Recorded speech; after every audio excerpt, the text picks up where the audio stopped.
তাপদাহের অস্বস্তি, কিন্তু তা বলে কি খাওয়া দাওয়ায় ইতি? গরমে কাবু বাঙালির কি শেষমেশ দই চিড়ে আর ঝোল ভাতে মোক্ষ লাভ? ভোজন রসিক বাঙালি তা মানবেন কেন? রোদ্দুরে চোখ রাঙানি তোয়াক্কা না করে তাই তপ্ত শহরের বুকে খানা পিনার খোঁজ। শহরের রেস্তোরাঁ শুরু হয়েছে সামার ফুড ফেস্টিভ্যাল। তীব্র গরমেও স্বাদ আর স্বাস্থ্যের সামঞ্জস্য। তেল ঝাল মশলা নেই, কিন্তু বাহারি পদের অভিনব স্বাদ। ডাবের শাঁস, জল আর মৌসুমী সবজির তরকারি থেকে শুরু করে আমপোস্তর বড়া, পুদিনা চিংড়ি, দই মুরগি কিংবা কচি পাঁঠার ঝোলে আমের অভিনব ছোঁয়া।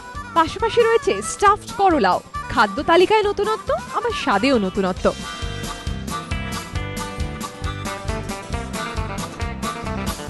পোস্তর বড়া খুব ফেমাস, যেহেতু কড়াইয়ের ডাল এই সময় লোকে করে, তার সাথে পোস্তর বড়া সকলে করে, তো সেটাতে কাঁচা আম দিয়ে করা হয়েছে।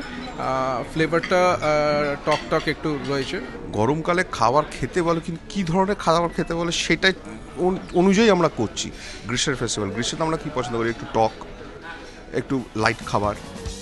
স্বাস্থ্যসম্মত অথচ সুখাদ্যের খোঁজে অভিনব এই খাদ্য উৎসবে ভিড়ও জমাচ্ছেন বহু মানুষ।